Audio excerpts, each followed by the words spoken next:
Galaxies don't live in a perfect vacuum. They're embedded in the intergalactic medium, which is gas, some of which was never in galaxies, some of which was expelled from the galaxies, and galaxies are in sort of ecological equilibrium with it.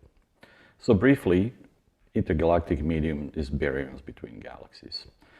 That gas tends to be very highly ionized, mostly by radiation from active galactic nuclei.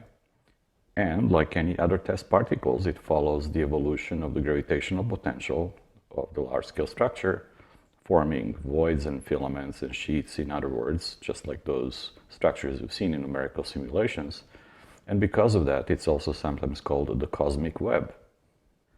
So unlike the gas in galaxies, which has fallen into deep potential wells, probably has dissipated quite a bit of energy, this gas is still in a linear regime. And because of that, it offers a possibility of being used to trace large-scale structure evolution in the linear regime that is not probed by galaxies. When the gas falls into a galaxy, it replenishes the fuel for star formation. You may recall that the amount of neutral hydrogen that is in spirals now would last them only about 1 billion years, so it had to be replenished. Likewise, as we've seen from galactic winds, some gas gets to be expelled back into the intergalactic medium, and this is where the metals come from. So in some sense, the chemical evolution of the intergalactic medium, which can be probed in very effective ways, traces that one of galaxies themselves. This has now been stimulated numerically in great detail using dissipative hydro simulations with gas affiliated with large-scale structure. So theorists can shoot lines of sight through these theoretical representations of the cosmic web and compute what would the absorption spectrum look like if you had light shining from the other end.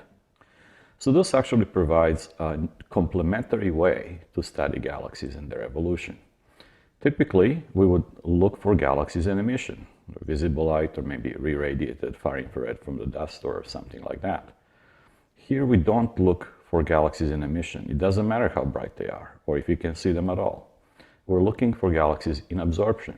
There is a cloud of gas which will absorb certain wavelengths, and from that we can learn about physics of the gas, maybe its extent and evolutionary state. So it's a very complementary way of studying galaxies at high redshifts. Traditionally, quasars provided those sources of light that shine through the intergalactic gas. They are very bright, seen far away, and their spectra tend to be fairly simple. They have broad emission lines, but usually it's a fairly smooth continuum.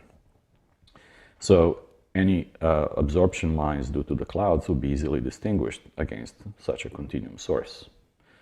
More recently, gamma ray bursts, which have bright optical afterglows, provided another way of doing this, and they probe somewhat different regime, but maybe we'll get to that later. I mentioned repeatedly during this class how selection effects are something one has to be aware of, because we're looking at very faint objects far away. There is always flux limit, there is surface brightness selection, there's all kinds of selection effects when you look for sources in emission. But when you're looking in absorption, none of that matters. It's a little bit like Sinaev-Zeldovich effect, where you're looking for clusters of galaxies using their shadow, if you will, in microwave background. Well, here we're looking, in some sense, the shadow produced by the gas associated with galaxies or large-scale structure. There are a variety of different kinds of absorption systems, usually called QSO absorption lines, because QSO quasars were used to find them. Hydrogen, being the most common element, accounts for most of it. And they're divided according to their column density, by the amount of hydrogen that you look through along that line of sight. The thinnest are the so-called Lyman alpha forest clouds. They're small, subgalactic size clouds, and they're heavily ionized, but they're easily seen in absorption Lyman alpha line. As you increase the column density, you find so-called Lyman limit systems and then damped Lyman alpha absorbers, and talk about that in more detail. Usually, there is some metallic line absorption associated with high column density hydrogen clouds. This is probably because they're associated with galaxies in some way or other. There are also helium equivalents of all this, seen further in ultraviolet, but since hydrogen is more common, it's easier to observe. Usually people just worry about hydrogen. And finally, there are metallic line absorbers. This is the gas that was processed inside galaxies, expelled with supernova winds, and it can be studied in absorption as parts of maybe extended Galaxian halos or even clouds between them. So this is what the spectrum of a quasar looks like in ultraviolet, terrestrial ultraviolet. The quasar has a sort of parallel-like spectrum with very broad emission lines superposed on it. But now on top of that, there are all these absorption lines, and you can see the bluard of the center of the Lyman alpha line. There is a whole lot of them. This is not noise. These are actually individual absorption lines piled close together. The reason why they're occurring there is that Lyman alpha is a resonant line, a very strong absorbing line. And the stuff that's between us and the quasar is, of course, redshifted less. So all of those will be on the blue side of the quasar's Lyman alpha line. To the red of the Lyman alpha line, you see some absorbers, not as many. They're always due to some kind of metallic ionic species. Often that's carbon or nitrogen or magnesium or iron, things like that. Because the Lyman alpha forest clouds are so numerous and crowded together, they're often called the Lyman alpha forest. And here is what they might look like in typical spectrum of a quasar, not such a high signal to noise as the one I've shown you. The Lyman alpha forest lines are unsaturated sharp lines, but if you have enough column density of hydrogen, you'll start making very broad saturated line, and those are Lyman limit systems. They're called so because in the limit of Lyman series, bluid of rest-frame wavelength of 916 angstroms, they're very effectively absorbing most of the light. So you see the limit to it. And then there are damped Lyman alpha absorbers, which are really saturated lines, so high column density, and they, of course, would also have strong limit systems. So this is just a zoom in on the type of spectrum I've shown you before to show you in a little more detail what's going on. Since we know the redshift of Lyman alpha very precisely, then we know the redshift of these absorbers with a great precision, and we can fit theoretical profiles to those lines to estimate their internal broadening due to the Doppler effect and things like that. This is a table of some of the most commonly observed transitions in absorbing clouds.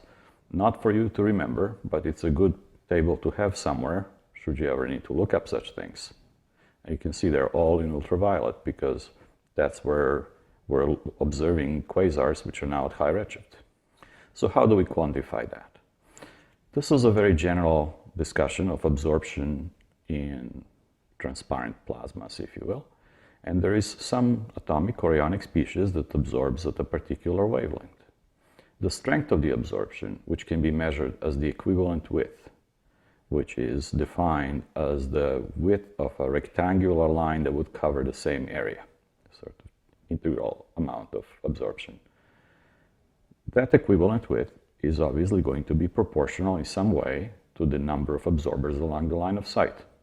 Since we're now looking at things projected on the sky, it is the column density. It is, say, number of hydrogen atoms projected on the sky per, say, centimeter squared.